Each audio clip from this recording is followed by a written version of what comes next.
আমার ভাইরা দুস্তাবাব, একজন সাহাবী প্রস্তাব দেওয়ার সাথে সাথে সর্বসম্মতিক্রমে এই প্রস্তাব নাকচ হয়ে গেছে। সবাই বলে না না, এটা করা যাবে না। সরকার প্রধানের কাছে দরখাস্ত দিলে সরকার প্রধান আমাদেরকে শিক্ষা প্রতিষ্ঠান করে দিবে না, বরং আমাদের শিক্ষা প্রতিষ্ঠান আমরা নিজেরাই করতে হবে। রাসূল আকরাম সাল্লাল্লাহু আলাইহি ওয়াসাল্লাম বলেন, তাহলে তোমাদের প্রথমে জায়গা সংগ্রহ করতে হবে, তারপরে ঘরের ব্যবস্থা করতে হবে। এগুলোর জন্য টাকার দরকার হবে। তোমরা একটা ফান্ড গঠন করো, ফান্ডের থেকে প্রথমে জায়গার ব্যবস্থা করো। ঠিক আলোচনা হইতেছে, এই সময়ের মধ্যে একজন সাহাবী দেখেন, এই যেখানে মুসা, যেখানে ফেরাউন সেখানে মুসা, যেখানে ফেরাউন সেখানে মুসা। আবু জেহেলও কুরাইশি ছিল। আবু জেহেলও কি ছিল? কুরাইশি ছিল। কুরাইশ বংশের মধ্যে একটা গোত্রের নাম ছিল বনি মখজুম। এই বনি মখজুম গোত্রের লোক ছিল আবু জেহেল। এই গোত্রের লোক ছিল হযরতে আরকম ইবনে আবি আরকম আল মখজুমি রাদিয়াল্লাহু আনহু। হযরতে আরকম ইবনে আবি আরকম আল মখজুমি রাদিয়াল্লাহু আনহু দাঁড়াইয়া কয়, ইয়া রাসূলুল্লাহ, এগুলা নিয়ে আপনাকে টেনশন করতে হবে না। জবলে আবু কুবাইসের উপরে আমার দুইটা বাড়ি আছে। একটা বাড়ি জীর্ণ শীর্ণ, আরেকটা বাড়ি আলিশান। এখন আমি আলিশান বাড়িতে থাকি। আমার তো আলিশান বাড়িতে থাকার কোনো দরকার নাই, কারণ 2 দিনের জীবন, এখানে এত আলিশানগিরি করার দরকার কি? ইয়া রাসূলুল্লাহ, আমি আজকেই আমার জীর্ণ শীর্ণ বাড়িতে শিফট হইয়া যাব। আমি আমার আলিশান বাড়িটা আপনি আপনার সাহাবীদেরকে দ্বীন শিক্ষা দেওয়ার জন্য, মাদ্রাসা তৈরি করার জন্য ওয়াকফ করে দিলাম।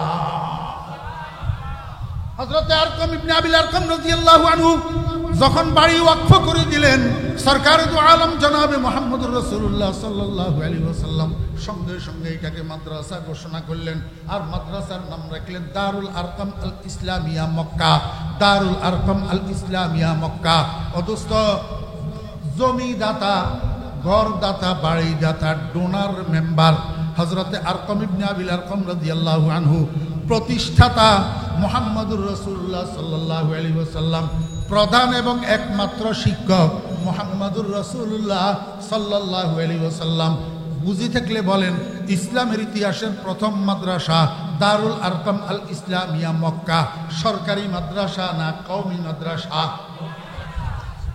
সরকারি মাদ্রাসা মানে সরকারের বিধিবিধানে পরিচালিত। ছোট ছোট 2খানা আয়াতে কারিমা তিলাওয়াত করেছি,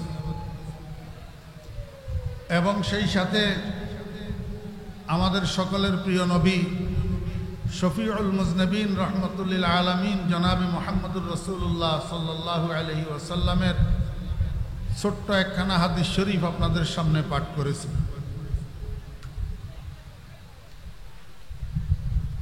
হযরত উলামায়ে কেরাম, যেহেতু আমার খুতবার মধ্যে সুনাতে বারাতে ইস্তেহলাল আছে, আপনারা তেলাওয়াতকৃত আয়াতের দ্বারাই আমার মনে হয় বুঝতে পেরেছেন যে আমার আলোচনার মওজু কি হবে। যেহেতু মাহফিলটার নাম সিরাতুন নবী মাহফিল, এবং আরবি বৎসর হিসাবে চলমান বর্তমান মাসটার নাম রবিউল আব্বাল। এই মাসটার আরেকটা নাম মাহে বেলাদত, অর্থাৎ জন্মের মাস। আপনাদের যদি জানা থাকে একটু আমাকে বলেন, এটাকে মাহে বেলাদত বলা হয় কার জন্মের মাস হিসাবে?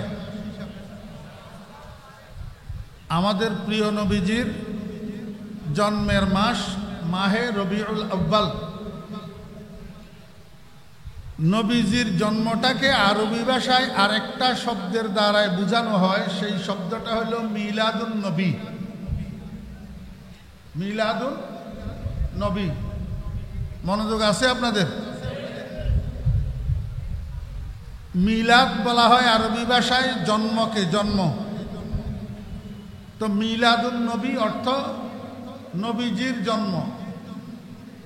আপনারা গেইটে যারা দাঁড়াই আছেন, একটু কষ্ট করে বসুন। এবার চলে যেতেছে, বসার জন্য কইলে চলে যেতেছে। শুরু থেকে দাঁড়াই থাকবেন কেন? মাহফিলের মধ্যে বসুন, ভালো লাগলেই তো বসবেন, না হলে চলে যাবেন। হারকে খাহাত গোবিয়াও হারকে খাহাত গোবিরো দারগিরো হাজেবো দরবাদরি দরগাহে নিস। এখানে তো গেইটে কোনো দারোয়ান রাখা হয় নাই যে আপনাকে পাশ নিয়ে বাইর হইতে হবে। ভালো না লাগলে উঠে চলে যাবেন। প্রথম থেকে দাঁড়াই থাকা তো দৃষ্টিকটু। আর বিশেষ করে মাদ্রাসার ছাত্র ভাইয়েরা যারা আপনারা গেইটে হাঁটাচলা করতেছেন, দাঁড়াই আছেন, আপনাদের মাহফিল আপনারা যদি বিশৃঙ্খলা করেন তো তাহলে তো একেবারে অসুন্দর।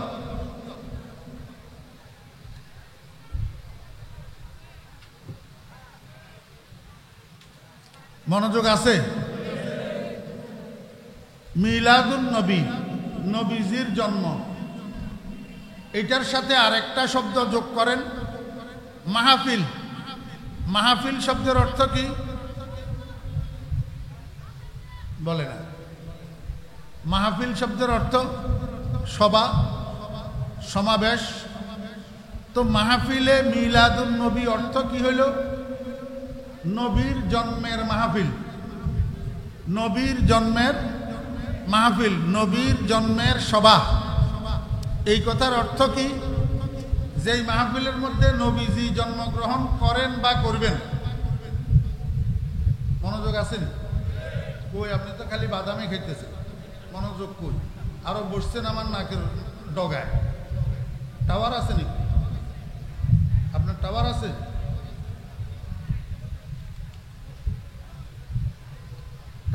টাওয়ারওয়ালারা বয়ান শুনতে হবে মনোযোগ সহকারে, না হলে উঠাই দিব এদিক সেদিক তাকাইলে।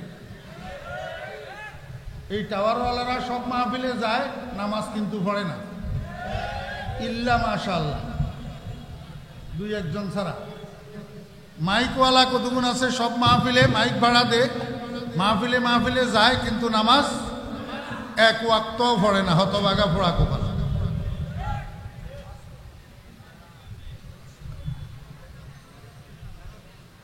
মনোযোগ আসেনি? মাহফিলে মিলাদুন নবী অর্থ কি? নবীজির জন্মের মাহফিল। নবীজির জন্মের মাহফিল।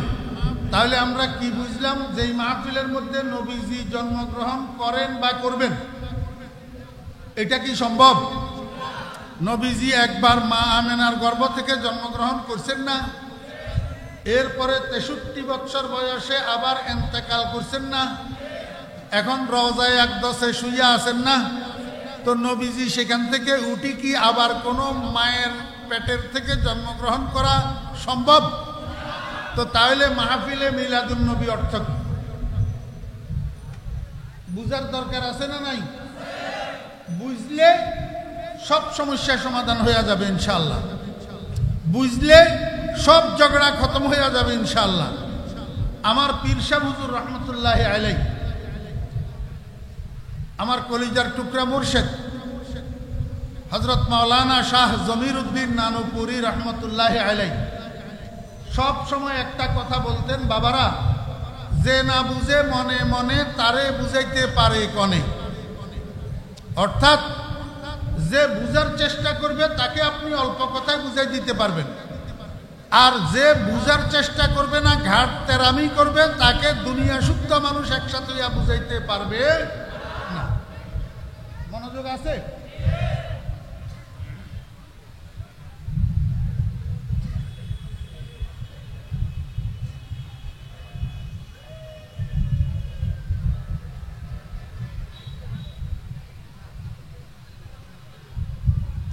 মাহফিলে মিলাদুন নবী ওই মাহফিলকে বলা হয় যেই মাহফিলের মধ্যে নবীজির জন্ম বৃত্তান্ত কেউ বলবে, অন্যরা শুনবে।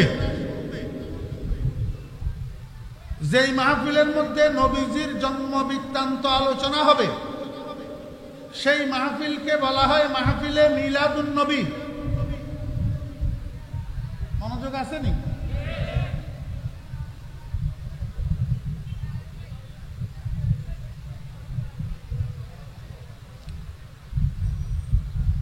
নবীজির জন্ম বৃত্তান্ত কেউ বলবে, কেউ শুনবে। কেন? এতে লাভ কি?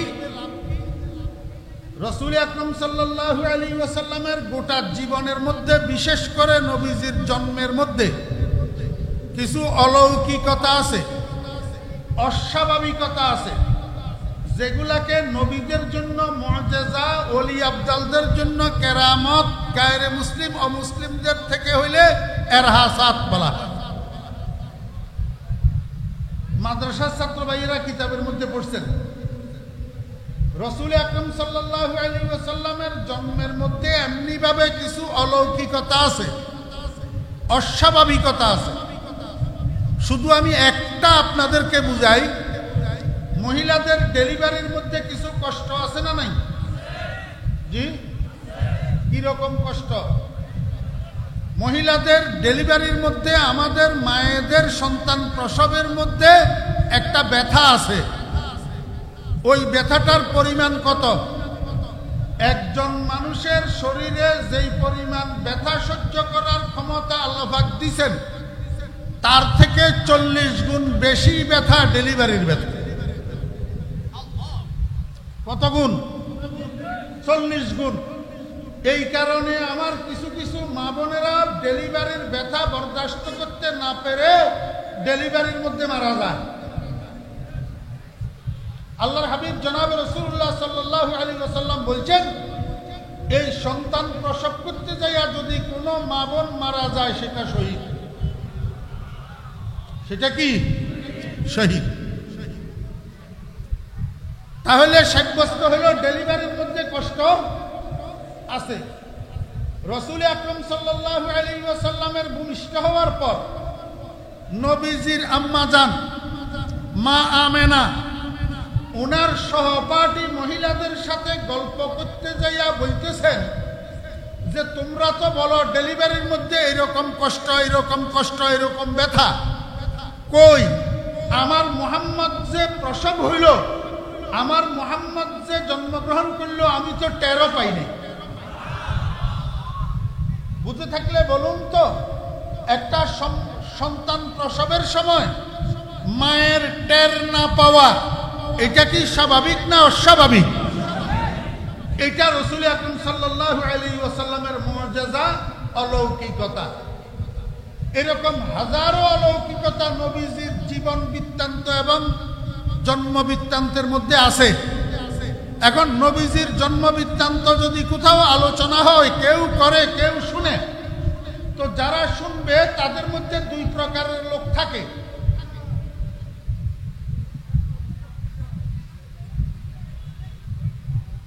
কয় প্রকারের?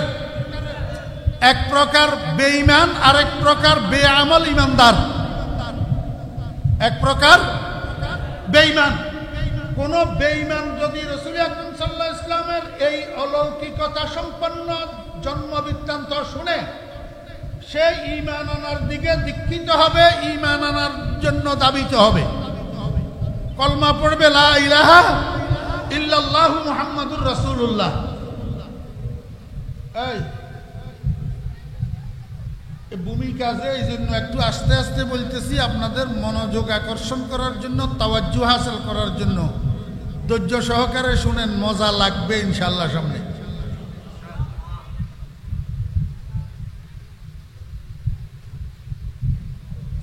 আর যারা শ্রোতা বেআমল ইমানদার,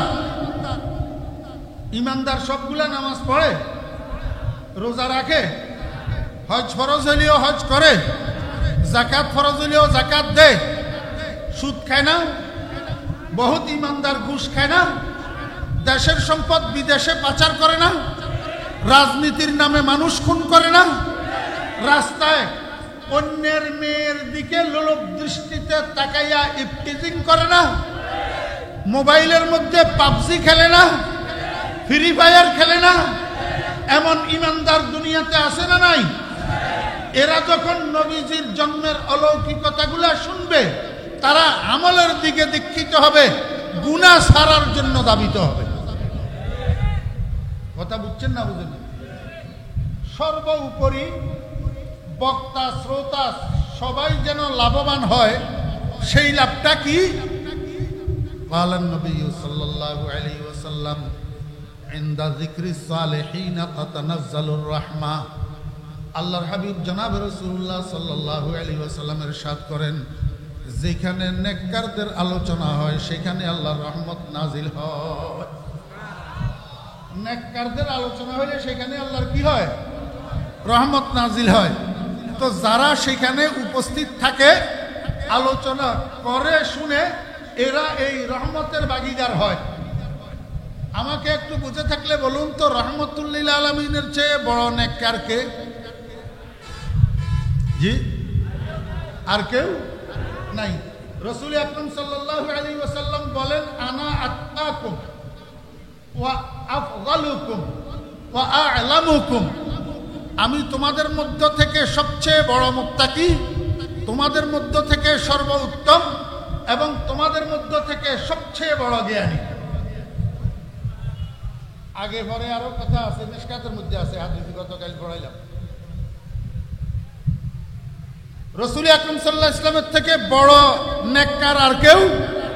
তো রাসূল আকরাম সাল্লাল্লাহু আলাইহি ওয়াসাল্লামের মিলাদ, রাসূল আকরাম সাল্লাল্লাহু আলাইহি ওয়াসাল্লামের সিরাত, রাসূল আকরাম সাল্লাল্লাহু আলাইহি ওয়াসাল্লামের জীবন বৃত্তান্ত, রাসূল আকরাম সাল্লাল্লাহু আলাইহি ওয়াসাল্লামের জন্ম বৃত্তান্ত যেখানে আলোচনা হবে সেখানে আল্লাহর রহমত নাজিল হবে কিনা? এই রহমতের ভাগীদার বক্তা শ্রোতা সবাই হবে না? হবে। কিন্তু আমার আফসোস, আজকে আমরা কিছু মানুষ নবীজির মিলাদ উদযাপন করি, মাহফিলে মিলাদুন নবী উদযাপন করি। যেই মাহফিলে মিলাদুন নবীর মধ্যে নামের সাথে কামের মিল থাকে না। নামের সাথে কামের মিল থাকে না। কেমনে? নাম দি মিলাদুন নবী মাহফিল, অথচ ওই মাহফিলের মধ্যে নবীজির জন্ম বৃত্তান্তের আলোচনার গন্ধও থাকে না। থাকে কি? কয়েকবার দরুদ শরীফ, এরপরে আল্লাহুম্মা আমিন, এরপরে জিলাপি বিতরণ।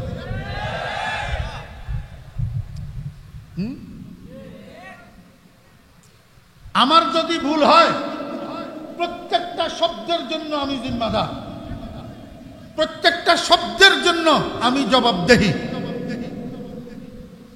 আমরা মাহফিলে মিলাদুন নবী উদযাপন করি, যেই মিলাদুন নবীর মাহফিলের মধ্যে নবীজির জন্ম বৃত্তান্তের আলোচনার গন্ধ থাকে না। থাকে কি? কয়েকবার দরুদ শরীফ, এরপরে আল্লাহুম্মা আমিন, এরপরে জিলাপি বিতরণ। জি আমার ভাইরা, দোস্ত আহবাব, প্রথমে আমি আপনাদেরকে বুঝাবো, দরুদ এক জিনিস, মিলাদ আর এক জিনিস। কথা কয় না? দরুদ এক জিনিস, মিলাদ আরেক জিনিস। আমরা মিলাদের মাহফিলের নাম দিয়া মিলাদ না পড়িয়া সেখানে কয়েকবার দরুদ পাঠ করি। তাও দুঃখের বিষয়, যে এই দরুদগুলা পাঠ করি, এই দরুদগুলা সব 2 নম্বর। কয় নম্বর? 2 নম্বর। আপনারা বলবেন, হুজুর জিনিসের মধ্যে 2 নম্বর আছে, এইটা বুঝলাম, কিন্তু দরুদের মধ্যে আবার 2 নম্বর, এটা আপনি কি কইলেন? আমি বলবো, অন্য অন্য দ্রব্যের মধ্যে যেরকম 1 নম্বর 2 নম্বর আছে, দরুদের মধ্যেও এরকম 1 নম্বর 2 নম্বর আছে। বলে হুজুর 1 নম্বর কি 2 নম্বর কি? উদাহরণস্বরূপ, আপনি একটা মাইক্রোফোন খরিদ করার জন্য একটা দোকানে গেলেন, তো দোকানদার আপনাকে একটা মাইক্রোফোন নামাইয়া দিল, আপনি বললেন যে এটা আমি নেব না, কারণ এটা made in China. Made in. আরেকটা নামাইয়া দিল, আপনি বললেন এইটাও আমি নেব না, আপনি বললেন এইটা মেড ইন সিঙ্গাপুর। তো দোকানদার আপনাকে জিজ্ঞেস করলো, আপনি কি চান? তো আমাকে মেড ইন জাপান থাকলে দেন। Made in.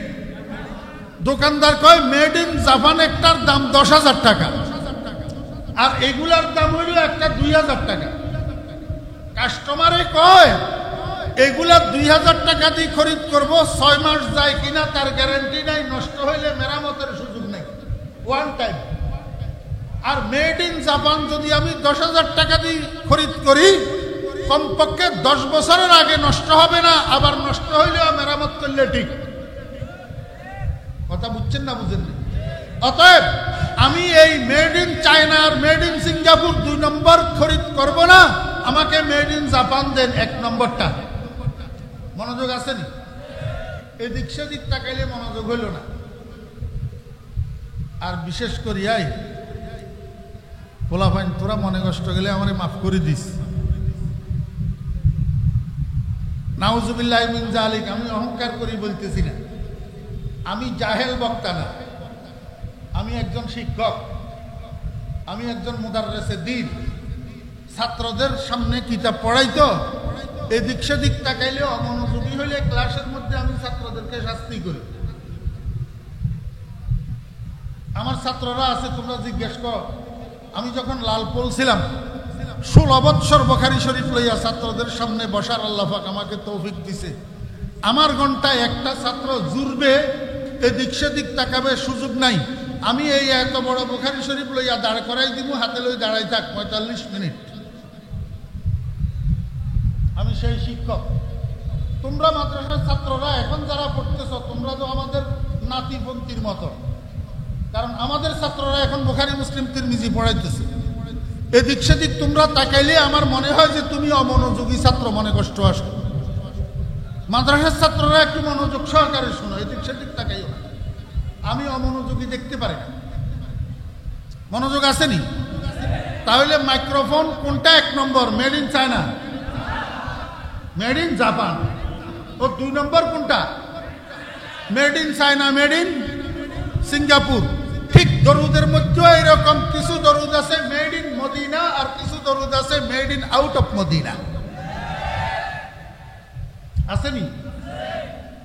আরে আল্লাহুম্মা সাল্লি আলা সাইয়্যিদিনা মাওলানা মুহাম্মদ, আরে ওয়ালা আলে সাইয়্যিদিনা মাওলানা মুহাম্মদ। Made in Barishal, made in Barishal, made in Medina no, কারণ মেড ইন মদিনা দরুদ শরীফের মধ্যে ভুল থাকে না, এটার মধ্যে ভুল আছে। কয় ওয়ালায়ালে, ওই ওয়ালায়ালে অর্থ কি রে? জানোয়ার।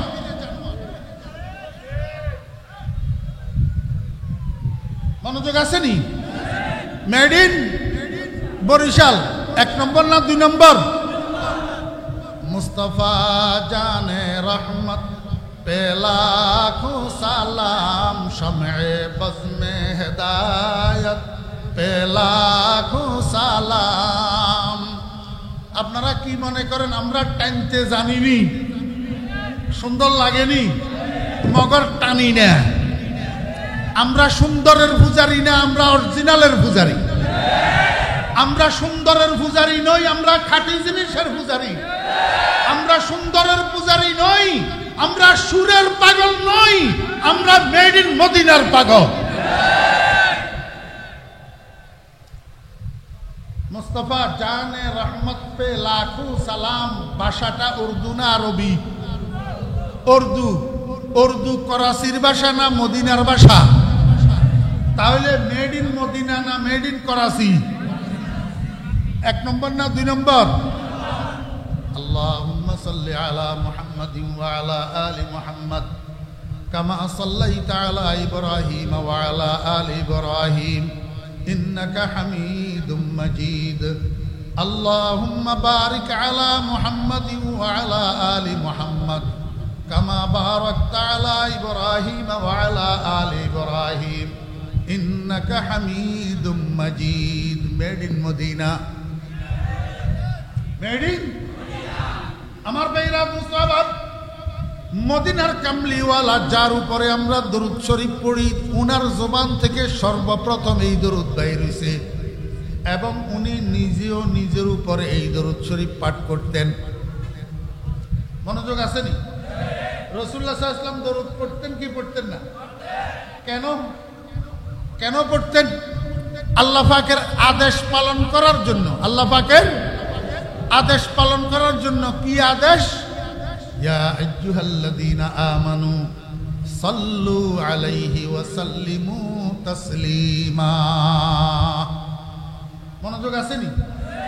আল্লাহ পাক বলেন, হে ঈমানদারগণ, হে ঈমানদারগণ, তোমরা তার উপর অর্থাৎ আমার নবীর উপর সালাতু সালাম পাঠ করো। সালাতু সালাম পাঠ করো। এটা আল্লাহ পাকের আদেশ। এটা আল্লাহ পাকের কি আদেশ? আদেশ করনেওয়ালা একজন হয়, আদেশ পালনকারী আরেকজন হয়।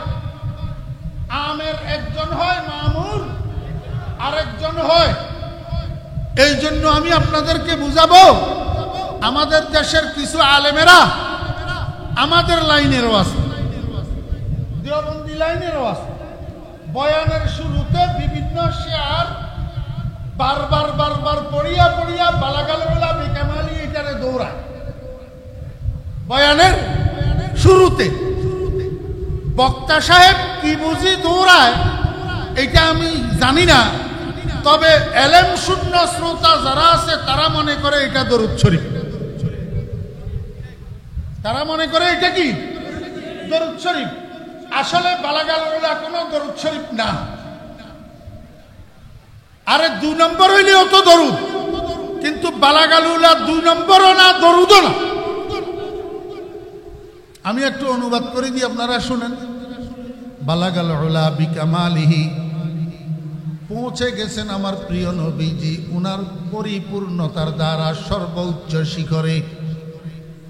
হাসনাত জামিউ খিসালিহি, আমার নবীজির সর্বময় স্বভাব, সর্বোত্তম স্বভাব। কাশাফাত দুজা বিজামালিহি, গোটা পৃথিবীর সমস্ত অন্ধকার, শিরিকের অন্ধকার, কুফরের অন্ধকার দূরীভূত হইয়া পৃথিবী আলোক উজ্জ্বল হইয়া গেছে আমার নবীজির নূরে নবুয়তের দ্বারা, জামালে নবুয়তের দ্বারা, জামালে জাহের, জামালে বাতেনের দ্বারা। এই 3টা পংক্তি, এই 3টা পংক্তি, 3টা মিশ্রা বুঝে থাকলে বলুন তো, নবীজির উপরে দরুদ না নবীজির প্রশংসা? নবীজির প্রশংসা। নাতে রসুল, নাতে রসুল। এর পরে 4র্থ পংক্তি যেটা সাল্লু আলাইহি ওয়া আলিহি, এই শের গুনার প্রবক্তা, রচনাকারী শেখ মুসলিহুদ্দিন শিরাজি রাহমাতুল্লাহ আলাইহি বলেন, ও দুনিয়ার মানুষেরা, ও নবীজির উম্মতেরা, তোমরা নবীজির উপর এবং নবীজির পরিবার বর্গের উপর দরুদ পাঠ করো, দরুদ পাঠ করো। সাল্লু নির্দেশবাচক বহুবচন, সিগা জমা মুযাক্কারে হাজির, বহস আমরে হাজির মারুফ। ওই কোন বাপের বেটা থাকলে আসো আমার সামনে, আমার বোন ধরিয়া দাও।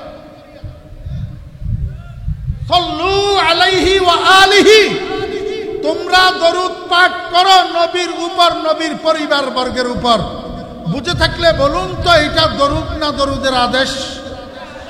দরুদের এই আদেশ দাতাকে শেখ সাদি, শেখ সাদি কাদেরকে আদেশ দিতেছেন?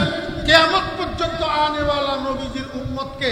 এইবার বলেন, একটা মাহফিলের মধ্যে যদি 50,000 মানুষ থাকে, আর 50,000 মানুষ সবাই বক্তার মুখে মুখে যদি বলে সাল্লু আলাইহি ওয়া আলিহি, তোমরা সবাই দরুদ পড়ো, তো সকলে আদেশ দিল, পালন করল কে?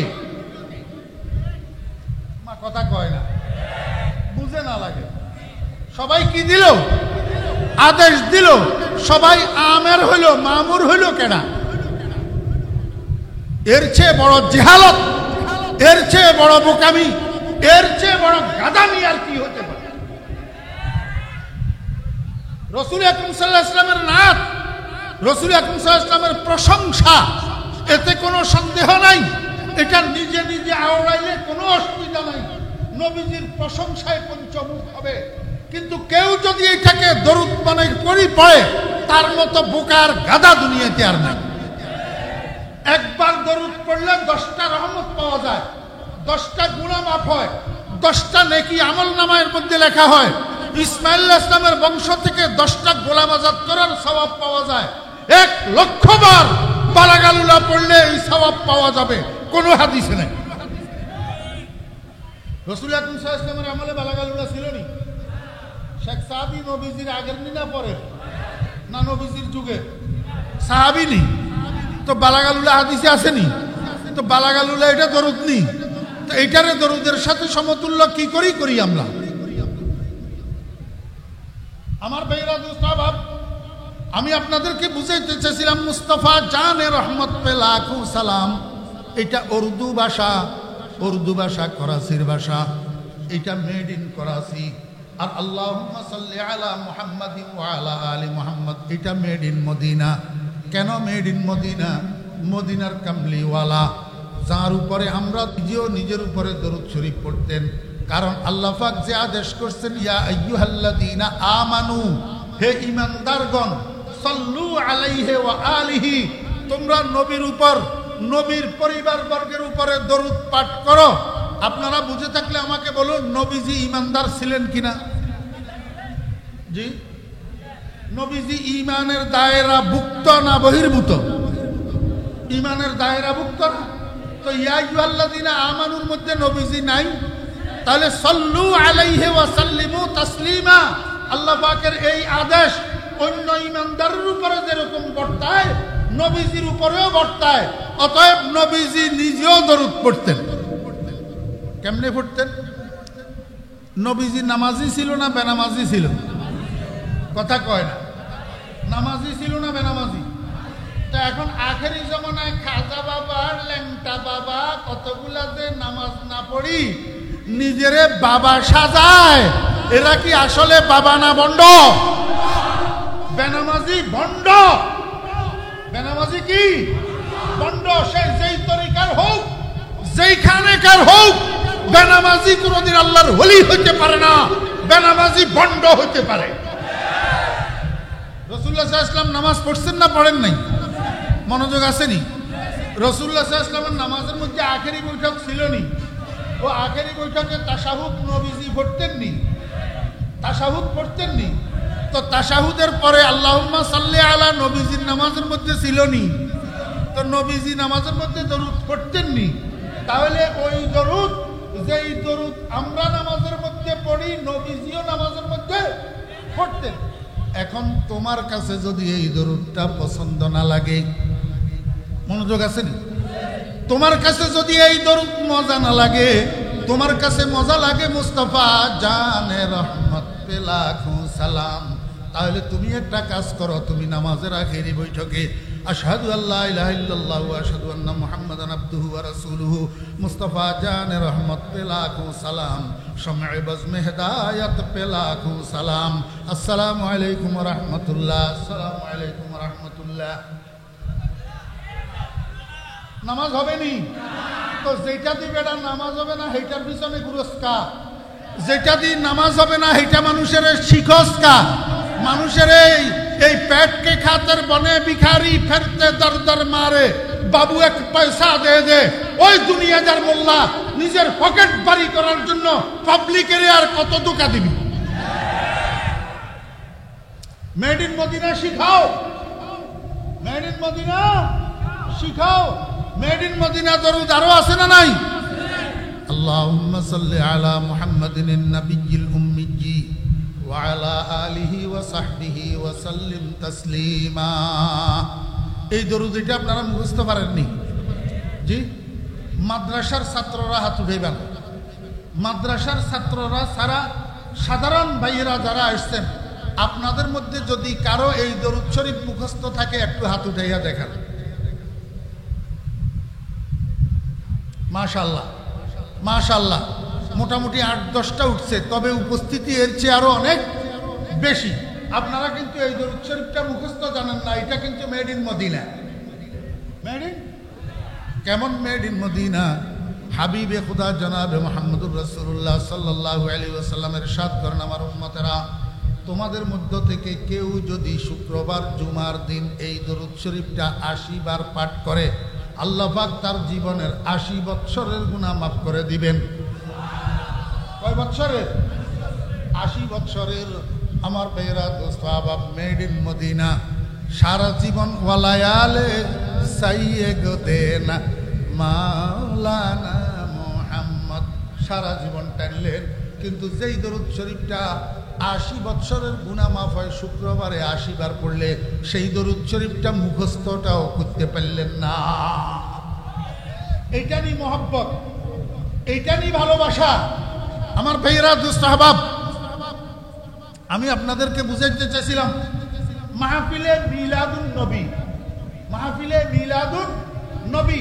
ওই মাহফিলকে বলা হয় যেই মাহফিলের মধ্যে নবীজির জন্ম বৃত্তান্ত আলোচনা করা হয়। এখন বাকি রইল নবীজির জন্ম বার্ষিকী পালন করা হবে কতদিন। আমার ভাইরা দোস্ত আবাব, আমার থেকে একটু বুঝেন, আমাদের বর্তমান দুনিয়ার রীতিনীতি কি?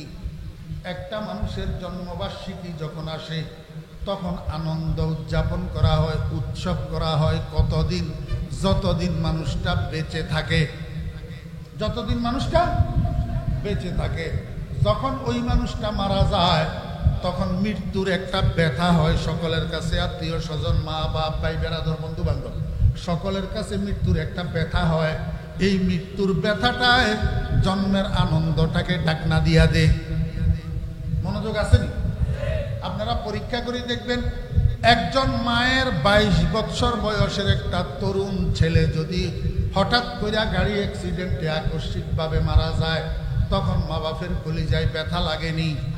ও বেইরা দোস্ত আবাব, এই ছেলেটা মারা যাওয়ার পরে মা যদি আরো 20 বছর বেঁচে থাকে তো 15 বছর পরে এক রাত্রের গভীরে রাত্রের 2টার সময় যদি ঘুম ভাঙে, ছেলের কথা হঠাৎ যদি মনে পড়ে, মা তখন কি করে? ছেলের জন্মের কথাটা, জন্মের ঘটনাটা স্মরণ করিয়া হাসে না মৃত্যুর ব্যথায় মা বসে বসে কাঁদে? বসে বসে কাঁদে। এটাই মহব্বতের খতিয়ান, এটাই মহব্বতের প্রমাণ। যখন মারা যায়, মৃত্যুর পরে যখন মনে উঠে তখন মৃত্যুর ব্যথা স্মরণ করিয়া বসে বসে কাঁদা, এটাই হলো মহব্বতের প্রমাণ। আমরা তো মহব্বতের দাবি করি কিন্তু প্রমাণ করতে পারি না। মহব্বতের দাবি করি, মহব্বতের স্বাক্ষর রাখতে পারি না। গুফতমায় আবলা আগার তু আশিকি, গুফতমায় আবলা আগার তু আশিকি, দরবয়ানে দাওয়ায়ে খুদ সাদিকি। মনোযোগ আসেনি? মরুভূমির রাস্তা, মরুভূমি কি? মরুভূমি। এই মরুভূমির রাস্তা দিয়া একটা যুবক ছেলে সামনের দিকে যাইতেছে, সামনের দিক থেকে আরেকটা যুবতী মেয়ে আসতেছে। যখন মুখামুখি হয়েছে তো ওই যুবক ছেলেটা হাত দুইটারে দুই দিকে প্রসারিত করে দিছে, মানে রোড ব্লক, রোড ব্লক। তো যুবতী মেয়ে এটাই কয়, কিরে ভাই ইফটিজিং করস কেন? ইফটিজিং করস কেন? তো এই ছেলে এটাই কয়, I love you, I love you. ওরে বাপরে বাপ, এখন তো আই লাভ ইউ চর্চা এমন হওয়া হয়েছে আর বলার অপেক্ষা রাখে না। I love you. আমার ভাইরা দোস্ত আবাব, যখন ছেলে বলছে মেয়েটাকে আই লাভ ইউ, মেয়েটা ছেলে এটাকে কয়, দোস্ত তুই আমাকে ভালোবাসি ঠকবি কেন? আমি তো তেমন সুন্দরী রূপসী না। ওই তোর পিছনের দিক থেকে আমার একটা বোন আসতেছে, অপূর্ব সুন্দরী, অবর্ণনীয় রূপের অধিকারিণী। যদি ভালোবাসতে হয় তাকে ভালোবাস, আমাকে ভালোবাসি লাভ নাই। এই কথা শোনার সাথে সাথে যুবক ছেলে এইটা বলে, এমনি করে পিছনের দিকে তাকাই দেখছে, আসলে তো বুয়া কেউ নাই, কেউ নাই। তো পিছনের দিকে তাকাই যখন দেখছে কেউ নাই, এইবার সামনের দিকে আবার বুড়ি মেয়েটারে কই, কই তুই কইলি তোর বোন আসতেছে, কেউ তো নাই। মেয়েটা হাত যতটুকু উঠছে এতটুকু থেকে ঠাস করে মুখের উপরে মারছে থাপ্পড়, মুখের উপরে থাপ্পড় মারছে। এখন ছেলে এইটা কয়, কিরে বোন আমি ইফটিজিং করছি ঠিক, তুইও তো পুরুষ নির্যাতন করতেছ, তুইও তো কি করতেছ? এখন তো পুরুষ নির্যাতন আমাদের দেশে নাই, আমাদের দেশে শুধু নারী নির্যাতন আছে, পুরুষ নির্যাতন নাই। থাকলে ব্যবস্থা হতো, থাকতো। মেয়েটা কয় ইফটিজিং করস কেন? ছেলে কয় আই লাভ ইউ, মেয়ে কয় আমাকে ভালোবাসি লাভ নাই। পিছনের দিকে দেখ আমার বোন আসতেছে, আমার থেকে সুন্দর, এটারে ভালোবাস। এখন ফোলা পিছনের দিকে ঘুরি, দেখছে কিছু নাই। সামনের দিকে ঘুরিয়া কয়, কই কেউ তো নাই। মেয়ে ঠাস করে থাপ্পড় দিছে, ছেলে কয় কিরে বোন থাপ্পড় দিলি কেন? তখন মেয়ে এবারে উত্তর দিতেছে গুপ্তমায় আবলা আগার তু আশেকি, গুপ্তমায় আবলা আগার তু আশেকি, হ্যাঁ গুপ্তমায় আবলা আগার তু আশেকি দরবয়ানে দাওয়ায়ে খুদ সাদেকি। তুই যদি ও বেকুবের বাচ্চা বেকুব, তুই সত্যি সত্যি যদি আমাকে ভালোবাসতি তাহলে তোর দাবির সাথে তোর বর্ণনার মিল থাকতো। তুই পিছনের দিকে তাকাইতি না। আমার বোন আমার থেকে যতই সুন্দর হোক, তুই আমাকে যদি ভালোবাসি থাকিস এই দিকে তাকাইবি কেন? কথা বুঝেন না আমার ভাইরা, দোস্ত আহবাব, মুহাম্মদুর রাসূলুল্লাহ সাল্লাল্লাহু আলাইহি ওয়াসাল্লামের আশিক যদি হইতাম তো আমরা নবীজির 12ই রবিউল আউয়াল যখন আসতো, নবীজির জন্মকে স্মরণ না করি নবীজির মৃত্যুকে স্মরণ করি, বসে বসে কাঁদতাম আর রোজা রাখতাম। অদস্ত কারণটা কি? কারণ হলো এই 12ই রবিউল আউয়াল যেমনি ভাবে নবীজির জন্ম তারিখ, এমনি ভাবে নবীজির ওয়াফাত দিবস, নবীজির ইন্তেকালের দিবস, নবীজির মৃত্যু দিবস। কয়দিন? একই দিন, একই দিন। এই তারিখে নবীজির জন্ম, এই তারিখে নবীজির মৃত্যু। তুমি কেমন প্রেমিক? তুমি নবীজির একই দিনে জন্ম, একই দিনে মৃত্যু, তুমি নবীজির মৃত্যুকে স্মরণ করি কাঁদতে পারো না, রোজা রাখি উপাস থাকতে পারো না, জশ্নে জুলুসে ঈদে মিলাদুন নবী পালন করতে পারো। আমি আপনাদেরকে বুঝাইতে চেয়েছিলাম, আমি এতক্ষণ পর্যন্ত মিলাদুন নবীর পক্ষে নিয়ে কইলাম না বিপক্ষে? জি পক্ষে। নবীজি মিলাদুন নবীর বিরুদ্ধে কই নাই, পক্ষে কইছি। শুধু পদ্ধতি বাতলাই দিতেছি। তুমি যেই পদ্ধতিতে মিলাদুন নবী পালন করতেছ এটা মিলাদুন নবী পালন করার পদ্ধতি নয়। আমার ভাইরা, দোস্ত আহবাব, এই আয়াতটা যখন নাজিল হইছে, ইয়া আইয়ুহাল্লাযীনা আমানু সাল্লু আলাইহি ওয়া সাল্লিমু তাসলিমা, এই আয়াতটা যখন অবতীর্ণ হইছে, সাহাবী রাসূল আকরাম সাল্লাল্লাহু আলাইহি ওয়াসাল্লামের কাছে যাইয়া কয় কাইফা নুসাল্লি আলাইকা ইয়া রাসূলুল্লাহ। হুজুররা স্টেজে আছে না নাই? জি। আয়াতটা যখন নাজিল হইছে, হে ঈমানদার তোমরা আমার নবীর উপরে সালাত আর সালাম পাঠ করো। বুঝে থাকলে বলুন তো কয়টা কাজের আদেশ? কয়টা? কি কি? সালাত আর সালাম, দরুদ আর সালাম, আদেশ কয় কাজের? এখন রসুলের কাছে যাইয়া সাহাবী পদ্ধতি জিজ্ঞেস করে কয় কাজের। কাইফা নুসাল্লি আলাইকা ইয়া রাসূলুল্লাহ, এই কথা বলেন নাই যে কাইফা নুসাল্লি ওয়া নুসাল্লিমু আলাইকা ইয়া রাসূলুল্লাহ। হে আল্লাহর রাসূল, আল্লাহ তো আমাদেরকে আপনার উপরে সালাতু সালাম পাঠ করার জন্য বলছেন।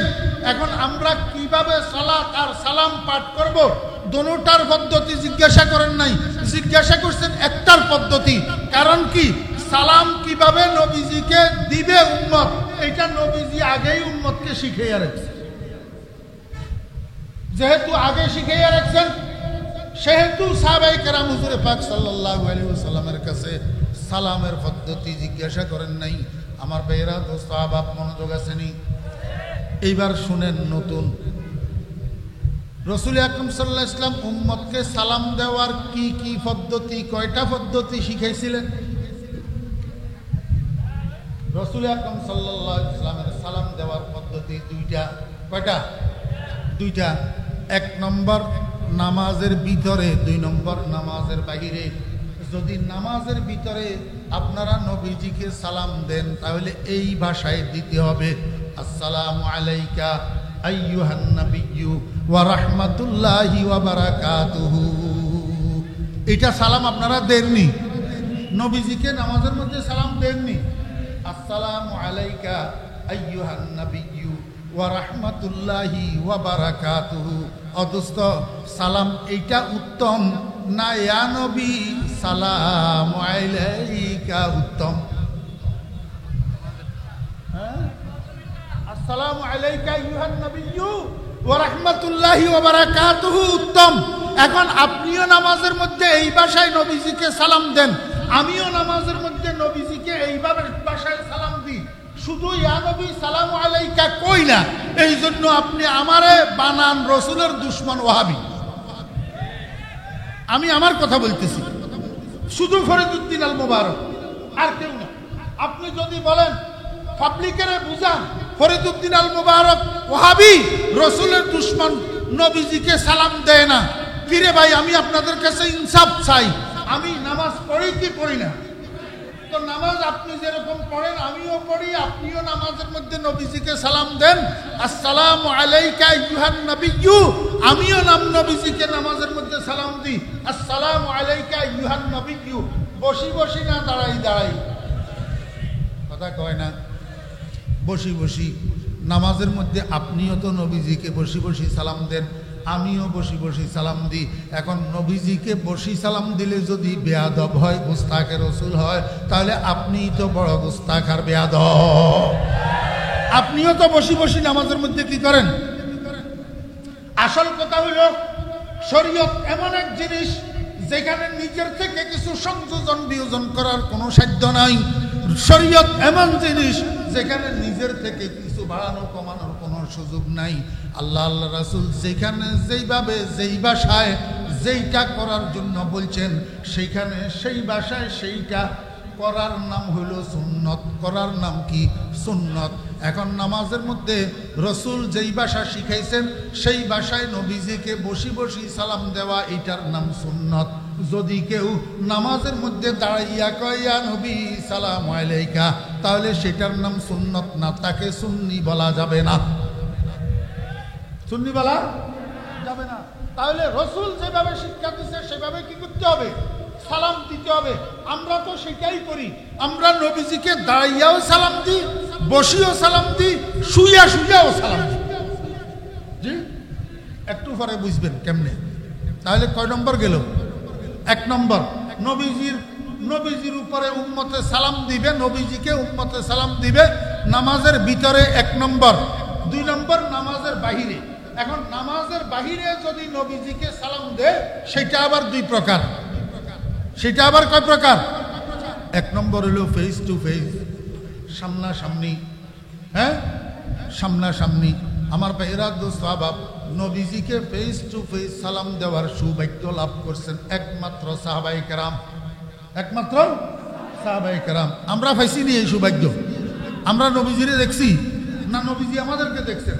আমরা ফেস টু ফেস সালাম দিতে পারি নাই।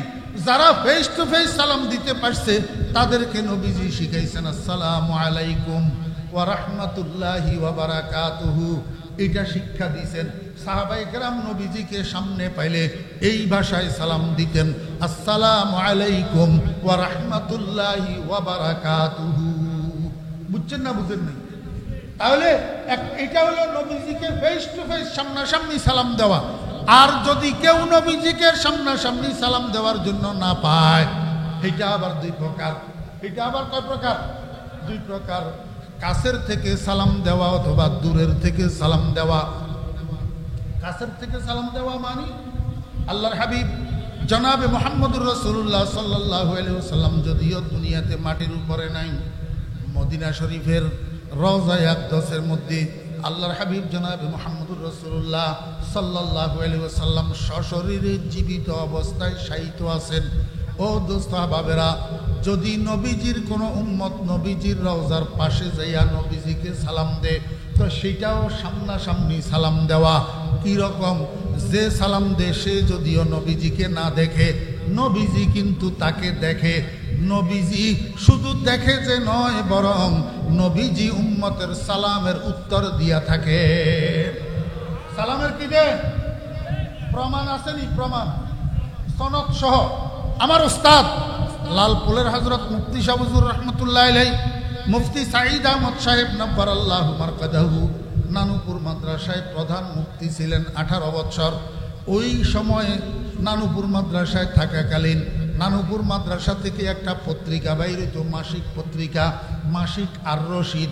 এই মাসিক আর রশিদের সম্পাদক ছিলেন মুফতি সাঈদ আহমদ সাহেব রহমতুল্লাহ আলাইহি। মুফতি সাঈদ আহমদ রহমতুল্লাহ আলাইহি মাসিক আর রশিদের একটা সংখ্যার মধ্যে একটা ঘটনা সনদ সহকারে বর্ণনা করছেন, সনদ সহকারে লিখছেন। ঘটনাটা হলো, একদিন হুজুরে পাক সাল্লাল্লাহু আলাইহি ওয়াসাল্লামের রওজার চতুর্পাশে শত শত মানুষ দাঁড়াইয়া নবীজির রওজা মোবারক জিয়ারত করতেছে। এমত অবস্থায় একটা যুবক যাইয়া নবীজিকে সালাম দিতেছেন, আসসালাতু আসসালামু আলাইকা ইয়া জাদ্দি। কি সালাম দিছেন? আসসালাতু আসসালামু আলাইকা ইয়া জাদ্দি। আমরা তো রওজায়ে আকদাসে যাইয়া সালাম দিই, আসসালাতু আসসালামু আলাইকা ইয়া রাসূলুল্লাহ, আসসালাতু আসসালামু আলাইকা ইয়া হাবিবাল্লাহ, আসসালাতু আসসালামু আলাইকা ইয়া খায়রা খালকিল্লাহ। এইভাবে আমরা নবীজিকে সালাতু সালাম জানাই। আর এই যুবক যাইয়া নবীজিকে সালাতু সালাম জানাইলেন, আসসালাতু আসসালামু আলাইকা ইয়া জাদ্দি। জাদ্দুন শব্দ এটা আরবি ভাষার মধ্যে দুইটা অর্থে ব্যবহার হয়, কখনো দাদা অর্থে, কখনো নানা অর্থে। এখন এই যুবক ইয়া জাদ্দি কইয়া কি উদ্দেশ্য করলেন? হে নানা জান, হে আমার বেদান স্বভাব। কেমন যুবক, কেমন বুকের ফাটা, যাইয়া ইয়া রাসূলুল্লাহ না কইয়া কয় ইয়া জাদ্দি, হে নানা জান, আপনার উপরে সালাতু সালাম বর্ষিত হোক। দোস্ত আহবাবেরা, কেন নানা জান সম্বোধন করলেন? ও দোস্ত, ছেলের দিকের নাতি নাতকুর এগুলায় দাদারে দাদা বলে, আর মেয়ের দিকের নাতি নাতকুর এগুলায় নানাকে নানা বলে। আল্লাহু আকবার। মানুষ কিন্তু একটা, মানুষ একটা। আমার ছেলের ঘরের ছেলেরা মেয়েরা আমাকে দাদা সম্বোধন করে, আমার মেয়ের ঘরের ছেলেরা মেয়েরা আমাকে নানা সম্বোধন করে। আমি মানুষ কিন্তু একটা। দুই গ্রুপে দুইটা ডাকে, এক গ্রুপে দাদা ডাকে, আর গ্রুপে নানা ডাকে। আরবি ভাষায় দোনোটারে একটা কয় জদ্দুন। জদ্দুন মানি দাদা, জদ্দুন মানি নানা। এই যুবক যে নবীজিকে নানা সম্বোধন করলেন, কারণ কি? নবীজির কন্যা হযরতে ফাতেমা রাদিয়াল্লাহু আনহা, নবীজির কন্যার দিকের সন্তান হযরতে হুসাইন রাদিয়াল্লাহু আনহু, আর হযরতে হুসাইন রাদিয়াল্লাহু আনহুর বংশধর এই যুবক। এই যুবক কার বংশধর? হযরতে উবাইদুল্লাহ সিদ্দিক রাহমাতুল্লাহ আলাইহি লিখছেন, ইনি হযরত হুসাইন রাদিয়াল্লাহু আনহুর বংশধর। এই কারণে নবীজিকে নানা সম্বোধন করছেন, আসসালাতু আসসালামু আলাইকা ইয়া জাদ্দি, হে নানা জান, আপনার উপরে সালাতু সালাম বর্ষিত হোক। সঙ্গে সঙ্গে রওজায়ে আকদাসের থেকে সালামের উত্তর আসছে, ওয়া আলাইকাস সালামু ইয়া ওয়ালাদি, ওয়া আলাইকাস সালামু ইয়া ওয়ালাদি, হে আমার নাতি, হে আমার বংশধর, তোমার উপরও শান্তি বর্ষিত হোক। নবীজি সালামের উত্তর দিছেন ওই এক যুবকের উসিলায়। রওজায়ে আকদাসের পাশে যে শত শত মানুষ জিয়ারতরত অবস্থায় ছিলেন, এরা সবাই নবীজির কণ্ঠটা শোনার সৌভাগ্য লাভ করছেন, নবীজির আওয়াজটা শোনার সৌভাগ্য লাভ করছেন। ওয়া আলাইকাস সালামু ইয়া ওয়ালাদি। আমার ভাইরা, এই সময়ের মধ্যে রওজায়ে আকদাসের চতুর্দিকে হাহাকার শুরু হয়ে গেছে, চিৎকার শুরু হয়ে গেছে। কেরে কেরে, এই যুবক কেরে কেরে, নবীজির সালামের উত্তর দিল কার? কোন যুবকের নবীজি আওলাদ হিসাবে, বংশধর হিসাবে স্বীকার করলেন, সার্টিফাই করলেন? কে? শেষ পর্যন্ত তালাশ করতে করতে দেখা যায় ভারতের থেকে আগত হিন্দুস্তানি এক যুবক, মাত্র ৩২ বছর বয়স, তার নাম হুসাইন আহমদ মাদানী। উলাইকা আবাই ফাজিনি বিমিসলিহিম, উলাইকা আবাই ফাজিনি বিমিসলিহিম, ইজা জামাআতনা ইয়া জারিরুল মাজামিউ। আমার বেরা দুস্তাবাব, কে এই হুসাইন আহমদ মাদানী? এই হুসাইন আহমদ মাদানী বর্তমান এশিয়া মহাদেশের মধ্যে যত মুহাদ্দিসিনে কেরাম আছে, যত হাদিস বিশারদগণ আছে, এশিয়া মহাদেশের মধ্যে যত জায়গায় বুখারী শরীফের ক্লাস হইতেছে, এর মধ্যে ম্যাক্সিমাম বুখারী শরীফের ওস্তাদ, ম্যাক্সিমাম শাইখুল হাদিসের ওস্তাদ হুসাইন আহমদ মাদানী রাহমাতুল্লাহ আলাইহি, আমাদের দাদা ওস্তাদ, আমাদের পূর্ব মনীষী, অদোস্ত দারুল উলুম দেওবন্দের মনীষী, দারুল উলুম দেওবন্দের মনীষী। আজকে কওমি মাদ্রাসা সংগঠনের উদ্যোগে আয়োজিত এই মাহফিল, এই কওমি মাদ্রাসা কি? কওমি মাদ্রাসার গোড়া কোথায়? কওমি মাদ্রাসার গোড়া দারুল উলুম দেওবন্দ। আর দারুল উলুম দেওবন্দের প্রতিষ্ঠাতা হুজ্জতুল ইসলাম কাসেম নানুতুবি রাহমাতুল্লাহি আলাইহি। ভাইরা, কাসেম নানুতুবি রাহমাতুল্লাহি আলাইহির উস্তাদ শাহ আব্দুল গনি মুহাদ্দিস দেহলভী রাহমাতুল্লাহি রহমতুল্লাহ আলাইহি, শাহ আব্দুল গনি মুহাদ্দিস দেহলভী রহমতুল্লাহ আলাইহির উস্তাদ, শাহ ইসহাক মুহাদ্দিস দেহলভী রহমতুল্লাহ আলাইহি, শাহ ইসহাক মুহাদ্দিস দেহলভী রহমতুল্লাহ আলাইহির উস্তাদ, শাহ আব্দুল আজিজ মুহাদ্দিস দেহলভী রহমতুল্লাহ আলাইহি, শাহ আব্দুল আজিজ মুহাদ্দিস দেহলভী রহমতুল্লাহ আলাইহির উস্তাদ, শাহ ওলিউল্লাহ মুহাদ্দিস দেহলভী রহমতুল্লাহ আলাইহি, যিনি মদিনা শরীফের একজন মুহাদ্দিস শেখ আবু তাহের মাদানী রহমতুল্লাহ আলাইহির দরসে বসি উনার থেকে ইলমে হাদিস অর্জন করি সর্বপ্রথম দিল্লির জামে মসজিদের মধ্যে বুখারী শরীফের ক্লাস শুরু করেছিলেন। সেই ক্লাসের ছাত্র শাহ আব্দুল আজিজ, শাহ আব্দুল আজিজের ক্লাসের ছাত্র শাহ ইসহাক, শাহ ইসহাকের ক্লাসের ছাত্র শাহ আব্দুল গনি, আর শাহ আব্দুল গনির ক্লাসের ছাত্র দারুল উলুম দেওবন্দ মাদ্রাসার প্রতিষ্ঠাতা আমাদের পূর্বপুরুষ, আমাদের পূর্ব পিতা, আমাদের দাদা উস্তাদ হযরত হুজ্জতুল ইসলাম কাসেম নানুতুবি রহমাতুল্লাহ আলাইহি। দেখাও না তোমাদের শিক্ষার গোড়া কোথায়, দেখাও না। উপমহাদেশে 17শত শতাব্দীর আগে একমাত্র কওমি মাদ্রাসা ছাড়া আর কোনো মাদ্রাসা ছিল না। কওমি উলামায়ে কেরাম ছাড়া আর কোনো উলামায়ে কেরাম ছিল না। বর্তমানে যারা সুন্নি দাবি করে এরা ওই পর্যন্ত তাদের সুন্নিয়তের গোড়া, সুন্নিয়তের মনীষী দেখাইতে পারবে না। এরা আমাদের মনীষী, এরা দেওবন্দের মনীষী, এরা কওমি মাদ্রাসার মনীষী। আল্লাহু আকবার। আমার ভাইয়েরা, দোস্ত আহবাব, শুধু শাহ ওলিউল্লাহ মুহাদ্দিস দেহলভী রহমতুল্লাহ আলাইহি পর্যন্ত বলে আমি ছাড়বো না। আমি বলবো এই কওমি মাদ্রাসার গোড়া আরো একটু আগে, আরো একটু মনোযোগ আসেনি। ক্বালা রাসূলুল্লাহ সাল্লাল্লাহু আলাইহি ওয়াসাল্লাম ইন্নামা বুইসতু মুআল্লিমা, ইন্নামা বুইসতু মুআল্লিমা। আল্লাহর হাবিব জনাব রাসূলুল্লাহ সাল্লাল্লাহু আলাইহি ওয়াসাল্লাম বলেন, নিঃসন্দেহে আমি প্রেরিত হয়েছি শিক্ষক হিসাবে। আল্লাহ পাক দুনিয়াতে আমাকে শিক্ষক বানাইয়া পাঠাইছেন। মনোযোগ আসেনি? হুজুর করে জিজ্ঞাসা করেন না ওই গোপালগঞ্জিয়ার মতো আমি কি বানাই বানাই চালাই দিতেছি, না আসলে হাদিসের ভিতরে আছে। হ্যাঁ, রাসূলুল্লাহ সাল্লাল্লাহু আলাইহি ওয়াসাল্লামের বাণী না? বিশ্বাস কে করবো? হরিশ্চন্দ্রের বলায় না আমরা আপনারা? রাসূলুল্লাহ সাল্লাল্লাহু আলাইহি ওয়াসাল্লামের বাণী না?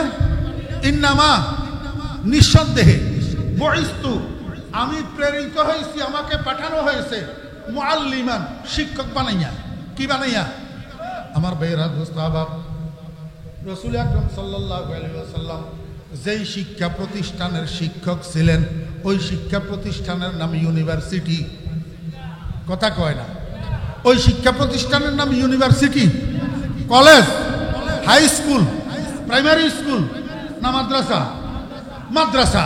রাসূল আকরাম সাল্লাল্লাহু আলাইহি ওয়াসাল্লাম যেই শিক্ষা প্রতিষ্ঠানের শিক্ষক ছিলেন ওই শিক্ষা প্রতিষ্ঠানের নাম কি? মাদ্রাসা। সেই শিক্ষা প্রতিষ্ঠান আমার ভাইয়েরা, দোস্ত আহবাব, সর্বপ্রথম প্রতিষ্ঠিত হয়েছে মক্কা শরীফে। কোথায়? আল্লাহর হাবিব জনাবে মুহাম্মদুর রাসূলুল্লাহ সাল্লাল্লাহু আলাইহি ওয়াসাল্লামের হাতে। আল্লাহর হাবিব জনাবে মুহাম্মদুর রাসূলুল্লাহ সাল্লাল্লাহু আলাইহি ওয়াসাল্লামের হাতে মাত্র 50 জনের মতো লোক ইসলাম গ্রহণ করছে, কালিমা পড়ছে। এখন এই 50 জনের মতো লোককে নবীজি ইসলাম শিক্ষা দিবেন, তাদেরকে ইসলামী হুকুম আহকাম নিয়ম নীতি শিক্ষা দিবেন।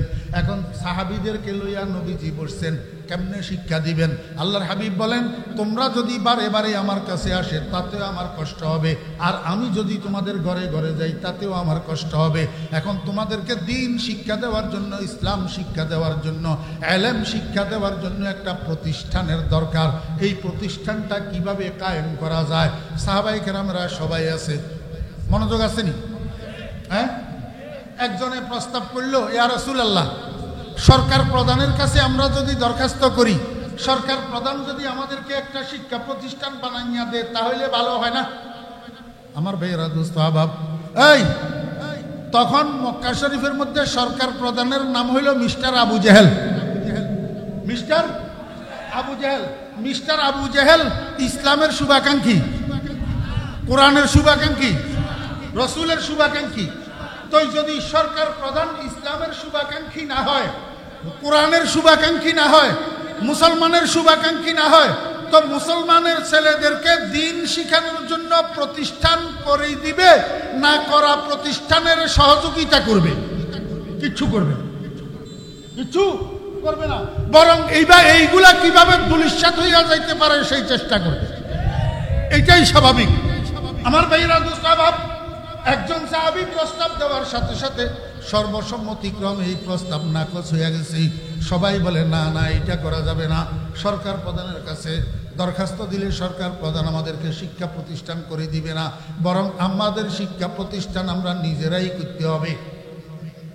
রাসূল আকরাম সাল্লাল্লাহু আলাইহি ওয়াসাল্লাম বলেন, তাহলে তোমাদের প্রথমে জায়গা সংগ্রহ করতে হবে, তারপরে ঘরের ব্যবস্থা করতে হবে, এগুলোর জন্য টাকার দরকার হবে। তোমরা একটা ফান্ড গঠন করো, ফান্ডের থেকে প্রথমে জায়গার ব্যবস্থা করো। ঠিক আলোচনা হইতেছে, এই সময়ের মধ্যে একজন সাহাবী দেখেন, এই যেখানে মুসা, যেখানে ফেরাউন সেইখানে মুসা, যেখানে ফেরাউন সেইখানে মুসা। আবু জেহেলও কুরাইশি ছিল। আবু জেহেলও কি ছিল? কুরাইশি ছিল। কুরাইশ বংশের মধ্যে একটা গোত্রের নাম ছিল বনি মখজুম। এই বনি মখজুম গোত্রের লোক ছিল আবু জেহেল। এই গোত্রের লোক ছিল হযরতে আরকম ইবনে আবি আরকম আল মখজুমি রাদিয়াল্লাহু আনহু। হযরতে আরকম ইবনে আবি আরকম আল মখজুমি রাদিয়াল্লাহু আনহু দাঁড়াইয়া কয়, ইয়া রাসূলুল্লাহ, এগুলা নিয়ে আপনাকে টেনশন করতে হবে না। জবলে আবু কুবাইসের উপরে আমার দুইটা বাড়ি আছে, একটা বাড়ি জীর্ণ শীর্ণ, আরেকটা বাড়ি আলিশান। এখন আমি আলিশান বাড়িতে থাকি। আমার তো আলিশান বাড়িতে থাকার কোনো দরকার নাই, কারণ 2 দিনের জীবন, এখানে এত আলিশানগিরি করার দরকার কি? ইয়া রাসূলুল্লাহ, আমি আজকেই আমার জীর্ণ শীর্ণ বাড়িতে শিফট হইয়া যাব। আমি আমার আলিশান বাড়িটা আপনি আপনার সাহাবীদেরকে দ্বীন শিক্ষা দেওয়ার জন্য, মাদ্রাসা তৈরি করার জন্য ওয়াকফ করে দিলাম। হযরতে আরকম ইবনে আবি আরকম রাদিয়াল্লাহু আনহু যখন বাড়ি ওয়াকফ করে দিলেন, সরকারে দু আলম জনাবে মুহাম্মদুর রাসূলুল্লাহ সাল্লাল্লাহু আলাইহি ওয়াসাল্লাম সঙ্গে সঙ্গে এটাকে মাদ্রাসা ঘোষণা করলেন। আর মাদ্রাসার নাম রাখলেন দারুল আরকাম আল ইসলামিয়া মক্কা। দারুল আরকাম আল ইসলামিয়া মক্কা। অদস্ত জমিদাতা, ঘরদাতা, বাড়িদাতা, ডোনার মেম্বার হযরতে আরকম ইবনে আবি আরকম রাদিয়াল্লাহু আনহু, প্রতিষ্ঠাতা মুহাম্মদুর রাসূলুল্লাহ সাল্লাল্লাহু আলাইহি ওয়াসাল্লাম, প্রধান এবং একমাত্র শিক্ষক মুহাম্মদুর রাসূলুল্লাহ সাল্লাল্লাহু আলাইহি ওয়াসাল্লাম। বুঝি থাকলে বলেন, ইসলামের ইতিহাসের প্রথম মাদ্রাসা দারুল আরকাম আল ইসলামিয়া মক্কা। সরকারি মাদ্রাসা না কওমি মাদ্রাসা? সরকারি মাদ্রাসা মানে সরকারের বিধিবিধানে পরিচালিত, সরকারের সিলেবাসে পরিচালিত, সরকারের ডোনেশনে পরিচালিত। আর কওম শব্দের অর্থ হলো জনগণ। কওমি মাদ্রাসা মানে জনগণের অনুদানে পরিচালিত। অথচ তৎকালীন মক্কা শরীফের মধ্যে মুহাম্মদুর রাসূলুল্লাহ সাল্লাল্লাহু আলাইহি ওয়াসাল্লামের সরকারের অংশ ছিল না, মুহাম্মদুর রাসূলুল্লাহ সাল্লাল্লাহু আলাইহি ওয়াসাল্লামের সরকারি অংশগ্রহণ ছিল না, সাহাবীদের সরকারি অংশগ্রহণ ছিল না। অতএব নবীজি কর্তৃক প্রতিষ্ঠিত এই প্রথম মাদ্রাসা, এটা কোনো সরকারি মাদ্রাসা নয়, বরং জনগণের উদ্যোগে প্রতিষ্ঠিত, জনগণের উদ্যোগে পরিচালিত, জনগণের উদ্যোগে শিক্ষা ব্যবস্থাকৃত এই মাদ্রাসা ইসলামের ইতিহাসের প্রথম মাদ্রাসা, কওমি মাদ্রাসা। এই মাদ্রাসা আমার ভাইরা দোস্ত আহবাব, ইসলামের ইতিহাসের দ্বিতীয় মাদ্রাসা, ইসলামের ইতিহাসের দ্বিতীয় মাদ্রাসা। রাসূল আকরাম সাল্লাল্লাহু আলাইহি ওয়াসাল্লাম যখন মক্কা শরীফ থেকে হিজরত করে মদিনায় গেলেন, মদিনায় যাইয়া মসজিদে নববী নির্মাণ করলেন, মসজিদে নববী বানাইলেন। তো মসজিদে নববীর এক পাশে 1 হাতের মতো উঁচু একটা বিটি বানাইলেন। বিটি 1 হাতের মতো উঁচু একটা কি বানাইলেন? বিটি। এই বিটিটাকে সুফাতু মসজিদে রাসূলুল্লাহ সাল্লাল্লাহু আলাইহি ওয়াসাল্লাম, আল্লাহর রাসূলের মসজিদের সুফা বলা হয়। মসজিদ এটা এখনো আছে, এখনো কি আছে? আপনারা হাজী সাহেবরা দেখছেন কিনা আমি জানি না। আমি অদম আপনাদের উৎসাহ বাড়ানোর জন্য বলছি। আমি একবার আমার সঙ্গী 4 জন আমরা একসাথে উমরা করার জন্য গেছি। এক সুযোগে সুফাটা খালি পাইয়া গেছি। তা আমার সাথীদেরকে ডাকি আমার সামনে বসাইছি। বসে বললাম, ভাইয়েরা তোমরা আমার সামনে বসো। এই মাদ্রাসার মধ্যে আল্লাহর হাবিব জনাবে মুহাম্মদুর রাসূলুল্লাহ সাল্লাল্লাহু আলাইহি ওয়াসাল্লাম দিবানিশি সাহাবায়ে কেরামদেরকে দ্বীন শিক্ষা দিয়েছেন, ইসলাম শিক্ষা দিয়েছেন। এই মাদ্রাসার মধ্যে আল্লাহর হাবিব দিবানিশি নবীজির ছাত্রদের সামনে হাদিস বয়ান করেছেন। আজকে এই নবীজির মাদ্রাসার মধ্যে আমি শিক্ষক হইয়া তোমাদেরকে ছাত্র বানাইয়া নবীজির একটা হাদিস তোমাদেরকে পড়াইতে চাই।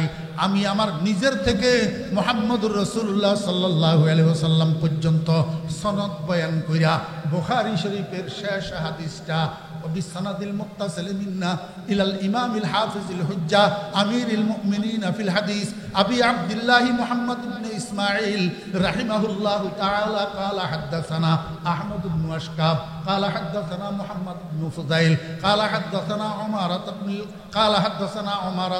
عمارة بن القعقاع عن أبي زرعة عن أبي هريرة رضي الله تعالى عنه قال قال رسول الله صلى الله عليه وسلم كلمتان ثقيلتان في الميزان خفيفتان على اللسان حبيبتان إلى الرحمن سبحان الله وبحمده سبحان الله العظيم। নবীজির রওজার দিকে তাকাইয়া বড় বড় আওয়াজে সনদ সহ, এখন তো সনদটা বলি নাই, সংক্ষেপ করে ফেলছি সময়ের অভাবে, আমার নিজের থেকে রাসূল আকরাম সাল্লাল্লাহু আলাইহি ওয়াসাল্লাম পর্যন্ত সনদটা উঁচু আওয়াজে বলি। আমার ওই ছাত্র 4 জনেরে বানাইয়া আমি বুখারী শরীফের শেষ হাদিসটা মসজিদে নববীর সুপার মধ্যে তাদেরকে পড়াইছি আর আল্লাহর কাছে দোয়া করছি, ইয়া আল্লাহ তোমার হাবিব তো বলছেন বাল্লিগু আন্নি ওয়ালাউ আয়া, তোমার হাবিবের রওজার পাশে বসি তোমার হাবিবের একটা হাদিস আমি 4 জনের কাছে পৌঁছাইলাম বিসরাদিল মুত্তাসিল, আয় আল্লাহ এটাকে আমার নাজাতের উসিলা বানাইয়া দোয়া করি। আমি আপনাদেরকে বুঝাইতে চাইতেছি রাসূল আকরাম সাল্লাল্লাহু আলাইহি ওয়াসাল্লাম যখন মক্কা শরীফ থেকে মদিনায় হিজরত করছেন, নবীজির সাথে 70 জন মুহাজির সাহাবী ছিলেন। এই 70 জন সাহাবী সবাই গরিব, সবাই কি গরিব। ইনাদের কাছে না আছে টাকা, না আসে পয়সা, এনাদের কাছে মদিনা শরীফের মধ্যে না আছে ক্ষেত, না আছে বাগ বাগিচা, দোস্ত আহবাবেরা গরিব। এই জুমরাতু সালিকিল মুহাজিরিন 70 জন গরিব সাহাবী, দুস্থ সাহাবী রাত্র দিন 24 ঘন্টা এই মসজিদ নববীর সুপার মধ্যে খাইয়া না খাইয়া পড়েই থাকতেন আর মুহাম্মদুর রাসূলুল্লাহ সাল্লাল্লাহু আলাইহি ওয়াসাল্লামের থেকে দ্বীন শিখতেন, ইসলাম শিখতেন। এইটা হলো ইসলামের ইতিহাসের দ্বিতীয় মাদ্রাসা। এই মাদ্রাসার গরিব ছাত্রদের জন্য মুহাম্মদুর রাসূলুল্লাহ সাল্লাল্লাহু আলাইহি ওয়াসাল্লাম দৈনিক 2 বার চাঁদা করতেন, খানা চাঁদা। মসজিদ নববীর মধ্যে ফজরের পরে একবার, আসরের পরে একবার সাহাবীদের সামনে নবীজি বলতেন, আমার সাহাবীরা আজকে সুপার ছাত্রদের খাওয়ার ব্যবস্থা কি? তো একজন দাঁড়াইতো, বলতো ইয়া রাসূলুল্লাহ আমার সাথে 20 জন দিয়া দেন, আমি তাদেরকে সাথে করে ঘরে নিয়ে যাব, খানা খাওয়াইয়া আবার পাঠাইয়া দেব। আর একজন বলতেন ইয়া রাসূলুল্লাহ আমার সাথে 10 জন দিয়া দেন। এইভাবে কিছু হইতো। আর কিছু সাহাবায়ে কেরামরা রাসূল আকরাম সাল্লাল্লাহু আলাইহি ওয়াসাল্লামের কাছে খানা নিয়ে আসতেন। ওই খানাগুলা অবশিষ্ট সুপার ছাত্রদের কাছে, সালিকুল মুহাজিরিনদের কাছে রাসূল আকরাম সাল্লাল্লাহু আলাইহি ওয়াসাল্লাম বন্টন করে দিতেন। এটা হলো বোর্ডিং সিস্টেম, আর আগেরটা হলো জাগির সিস্টেম। হুজ্জাতুল ইসলাম কাসেম নানুতুবি রাহমাতুল্লাহ আলাইহি কবরকে আল্লাহ পাক জান্নাতের বাগান বানাইয়া দেন। দারুল উলুম দেওবন্দ মাদ্রাসার মধ্যে হুজ্জাতুল ইসলাম কাসেম নানুতুবি রাহমাতুল্লাহ আলাইহি এই 2টা নিয়ম চালু করছেন, একটা বোর্ডিং সিস্টেম আর একটা জাগির সিস্টেম। খোদার কসম এই 2টা নিয়ম কাসেম নানুতুবি রাহমাতুল্লাহ আলাইহি নিজের ইজাদ করা নয়। এই 2টা নিয়ম মুহাম্মদুর রাসূলুল্লাহ সাল্লাল্লাহু আলাইহি ওয়াসাল্লামের সুন্নাহ। উলাইকা আবাই ফাজিনি বিমিসলিহিম ইযা জামাআতনা ইয়া জারিরুল মাজামিউ। এই জন্য আমি একটু এবার নিজেদেরকে বলবো, ও কওমি মাদ্রাসার ছাত্রই কেরামগণ, কওমি মাদ্রাসার উস্তাদেরা, ও কওমি মাদ্রাসার ছাত্ররা, আপনারা খানার লিপ্সা করবেন না। তরকারি স্বাদ হইল কি হইল না সেই দিকে তাকাবেন না। লজ্জাতে ইলমি তুরাবাস রাহাতে দিগর মজো, লজ্জাতে ইলমি তুরাবাস রাহাতে দিগর মজো, বাওজুদে ইলমে দি সুরমায়ে দিগর মজো। বেতন কম হইল কি বেশি হইল, খানা ভালো হইল কি না হইল, এটার দিকে যদি সবাই তাকান তাহলে কওমি মাদ্রাসা টিকবে না। আর কওমি মাদ্রাসা যদি না টিকে মুহাম্মদুর রাসূলুল্লাহ সাল্লাল্লাহু আলাইহি ওয়াসাল্লামের শিক্ষা ব্যবস্থা দুনিয়াতে থাকবে না, আসমানের ইলমের জমিনে থাকবে না। وآخر دعوانا الحمد لله رب العالمين وصلى الله تعالى على خير خلقه محمد وآله وصحبه أجمعين. درود شريف اللهم صل على محمد وعلى آل محمد كما صليت على إبراهيم وعلى آل إبراهيم